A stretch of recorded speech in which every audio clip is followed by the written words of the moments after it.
मित्रों, वैदिक ज्योतिष केंद्र में आपका स्वागत है। आज हम बात करने वाले हैं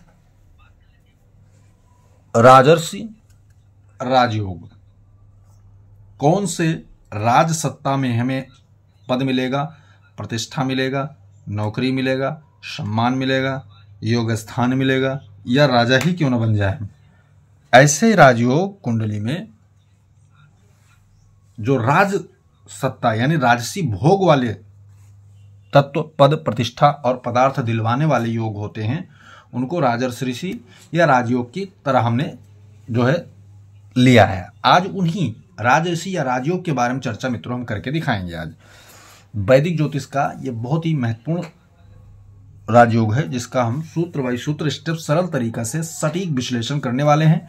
वीडियो पसंद आए तो इसको लाइक करें, शेयर करें, सब्सक्राइब करें और साथ में बेल आइकन का बटन दबाएं, ताकि हमारा नया लेटेस्ट वीडियो नोटिफिकेशन के माध्यम से आप तक जरूर पहुंचे। तो चलिए वीडियो स्टार्ट करते हैं, देर ना करते हो मित्रों। हमें सबसे पहले ये देखना है कि इसका अर्थ क्या है, राजर्षि राजयोग।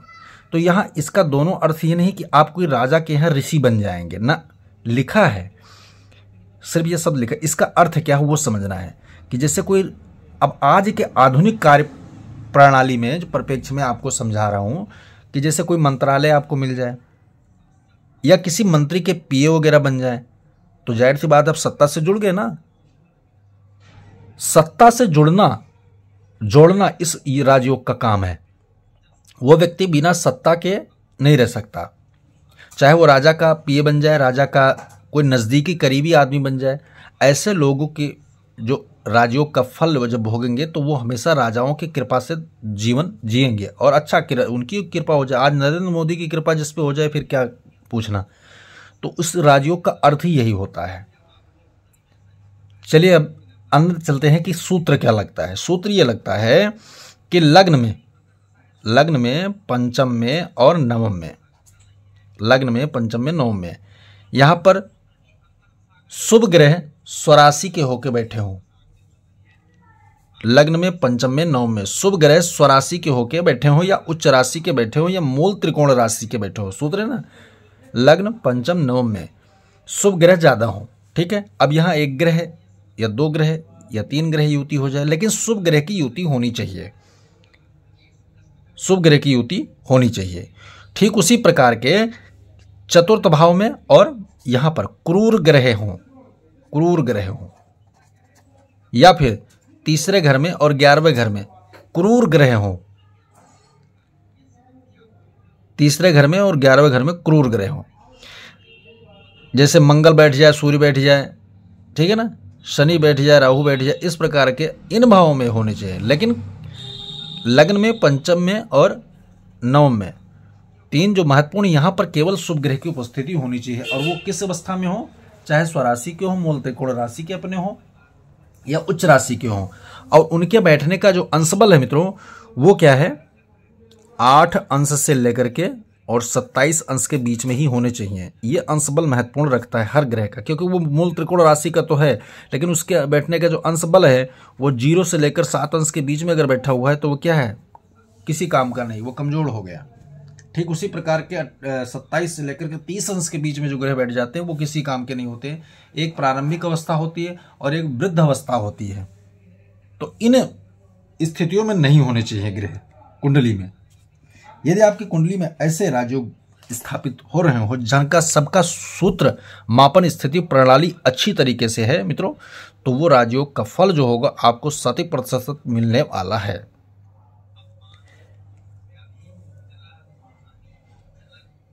अब मैं बात कर लेता हूं कि यह राजयोग फल क्या देगा आपको। राजर्षि राजयोग फल क्या देगा, तो यह आपको क्या कर पदस्थ बनाएगा। कोई पदस्थ जो है,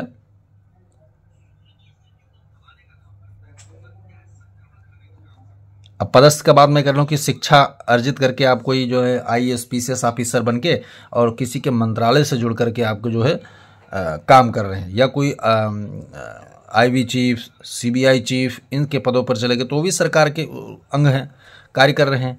मंत्री, अगर आपको कोई मंत्रालय मिल गया तो भी सरकार के अंग बन जाते हैं। ठीक है, बहुत सारे राजा का राज्य मंत्री बनना, ठीक है, राज्यपाल बनना, ठीक है, या फिर कोई ऑफिसर हो जाना, यानी कि जो वर्तमान सरकार हो, जिसका सत्ता हो, उस सत्ता के निकटतम स्थिति में आपका पहुंच जाना, इस राजयोग का अर्थ है मित्रों। यह आपको धन दिलाएगा, प्रतिष्ठा दिलाएगा, सम्मान दिलाएगा,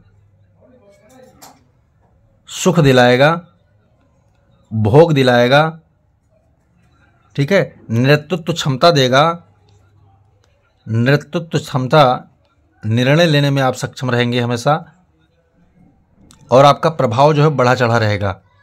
तो ये राजयोग इतना चीजें आपको प्रदान करता है। अब यहां पर देखने वाली बात यह है कि क्या सिंगल डिजिट में ही यहां पर ग्रह उपस्थित है? जैसे दृष्टिकोण में लग्न पंचम नवम में सिंगल डिजिट में ही उपस्थित हैं तभी यह राजयोग बनेगा? नहीं, ऐसा नहीं है। इन तीनों भाव में से लग्न पंचम नवम में किन्हीं दो भाव में पर्टिकुलर ग्रह होना जरूरी है। ऐसा नहीं कि ये तीनों ग्रह जो है एक ही भाव में जाकर बैठ जाए, ठीक है ना। अगर तीनों में है तो वो और ज़्यादा शक्तिशाली होगा, यानी 100% वहाँ हम देंगे। लेकिन इन दोनों दो भाव में, इन्हीं तीन में से किसी दो भाव में अगर आपके चंद्र, बुध, शुक्र और गुरु नजर आ जाते हैं, युति होकर के बैठ जाते हैं, उच्च के, स्वराशि के, मूल त्रिकोण राशि के, अंशबली होकर के, तो भी यह राजयोग उसी प्रकार का वेगवान होगा और बलवान होगा जो आपको फल प्रदान करने का काम करेगा मित्रों। लेकिन किसी एक भाव में ऐसा बैठने से या होने से, भले ही इसी एक भाव में बैठने वाला पंचम का, नवम का स्वामी ही क्यों ना हो, लेकिन वो राजयोग नहीं बनेगा। अपना अपना एक दृष्टिकोण होता है, तरीका होता है राजयोग बनने का। यहां महत्वपूर्ण भूमिका में क्या है कि गुरु, चंद्र और शुक्र को हमने लिया तो लग्नेश स्वराशि का हो गया, पंचमेश स्वराशि का हो गया और भाग्येश स्वराशि का हो गया। तो भाग्य का सपोर्ट मिला उसको, प्रभाव उसका बढ़ा चढ़ा, बौद्धिक सपोर्ट यानी वैचारिक सपोर्ट मिला, और यहां पर शैक्षिक सपोर्ट मिला उसको। तो शिक्षा, भाग्य और विचार दोनों जब सम्मिलित होते हैं तब इन पोस्ट को पाया जा सकता है, अन्यथा कोई नहीं पा सकता। उदाहरण तौर पे मंत्रालय के नजदीक में वही लोग जाते हैं या तो चुनाव जीत के आते हो तो उनका उतना प्रभाव नहीं होता जितना कि ऑफिसर्स लोगों का होता है, IAS, PCS, IPS, ठीक है ना। क्योंकि कोई IB चीफ बनता है, कोई CBI चीफ बनता है, कोई RBI चीफ बनता है, कोई उनके सरकार के बनाने वाले जो नियम कानून हैं और जो विकास के लिए योजनाएं बनती हैं उन सब में ऑफिसर्स ही तो कार्य करते हैं। तो वहां तक पहुंचने के लिए शिक्षा, भाग्य और साथ साथ बौद्धिक स्तर विकास की आवश्यकता होती है। तो आपकी कुंडली में क्या ये राजयोग बन रहे हैं? अगर बन रहे हैं तो आप इस सत्ता के लिए तैयार हैं। आप इस क्षेत्र में पढ़ाई करते जाइए, आप सफलता प्राप्त कर लेंगे। अब मैं बात कर लेता हूं कि सत्ता को थोड़ा सा कमजोर करने का काम क्या होगा। कि ठीक सप्तम भाव में राहु नहीं होना चाहिए, या फिर राहु के ऊपर पंचम दृष्टि भी जा सकती है और नवम दृष्टि भी जा सकती है, तो राहु की स्थिति पे हमें जांच करना है। इसी प्रकार चंद्रमा के ऊपर राहु की दृष्टि अगर जा रही है तो भी हानिकारक होगा, शनि की दृष्टि जा रही है तो भी हानिकारक होगा। ठीक उसी प्रकार शुक्र के ऊपर जो है गुरु की दृष्टि नहीं होनी चाहिए। अगर ऐसा आप क्लियर कर लेंगे तो आपकी कुंडली में 100% ये राजयोग क्लियर बन जाएगा मित्रों। वीडियो पसंद आए तो इसको लाइक करें, शेयर करें, सब्सक्राइब करें, साथ में बेल आइकन का बटन जरूर दबाएं ताकि हमारा नया लेटेस्ट वीडियो आप तक जरूर पहुंचे। जय सिया राम।